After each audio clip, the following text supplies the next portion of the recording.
আজকে আমি নিয়ে চলে এসেছি নতুন একটা রেসিপি, আটা নারকলের ফুলপুরি। তা আটা নারকলের ফুলপুরি বানাতে কী লাগছে? এখানে তো নারকল অবশ্যই লাগছে আটা, লাগছে সর্ষের তেল, লাগছে চিনি। তো দেখতে থাকুন বন্ধুরা, আমি নারকলটাকে ভেঙে কুড়িয়ে নেব। তো দেখুন বন্ধুরা, আমি এখন নারকলটা কুড়ে নিচ্ছি। এই দেখুন বন্ধুরা, আমার নারকল কোড়ানো হয়ে গেছে। এবার এর মধ্যে দিয়ে দেব চিনি। চিনি দিয়ে আমি ভালো করে একটু মেখে নেব, অনেক সুবিধা হবে। আমি এখানে দিয়ে দেবো সামান্য নুন, দিয়ে দেব জল। যতটা পরিমাণে আপনি বানাবেন ততটা পরিমাণেই জল নেবেন।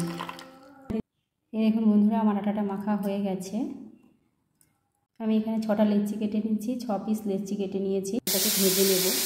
এই দেখুন বন্ধুরা, নারকেলটাকে লাল লাল করে ভেজে নিয়েছি, আর এর মধ্যে দিয়ে দিয়েছি সামান্য এলাচ গুঁড়ো। আমার এই নারকেলটা ভাজা কমপ্লিট হয়ে গেছে। কত সুন্দর ভাজা হয়েছে দেখুন, বেলুন চাটু। এর মধ্যে এখন আমি এই রুটিটা বেলে নেব। এই দেখুন বন্ধুরা, চাটুর উপর রুটিটা নিয়ে নিয়েছি। এর উপর দিয়ে দেব ভাজা নারকেল। ভাজা নারকেলটাকে দিয়ে এরকম করে একটু ছড়িয়ে দেব। একটা রুটিটা দিয়ে আমি সুন্দর করে চেপে চেপে দেব। তারপরে এইভাবে আমি চামচের এই পেছন দিয়ে সুন্দর করে এক মাপে কেটে নেব। বন্ধুরা, আমার কাটা হয়ে গেছে। এবার আমি এরকম করে সাইড করে এরকম করে তুলে এরকম করে চেপে দিয়ে এইভাবে বসিয়ে দেব। এইভাবে দেখুন, এইভাবে দিয়ে এইভাবে চেপে দিয়ে 2 আঙুল দিয়ে চেপে দিয়ে এইভাবে বসিয়ে দেব। দেখতে খুব সুন্দর হবে। এভাবে বসিয়ে দেবো, একটা ফুলের মতো দেখতে হবে।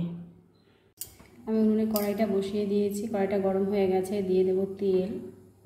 এখানে এই দেখুন বন্ধুরা, আমার তেলটা গরম হয়ে গেছে। এই দেখুন কত সুন্দর ভাজা হচ্ছে, পুরো ফুলের মতো দেখতে হবে।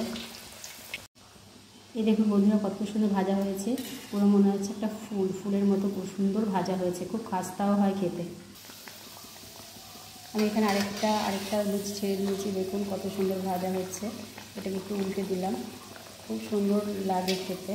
দেখুন কত সুন্দর ভাজা হচ্ছে বন্ধুরা, কত সুন্দর হয়েছে দেখুন, পুরো ফুলকো ফুলের মতো কত সুন্দর হয়েছে দেখুন।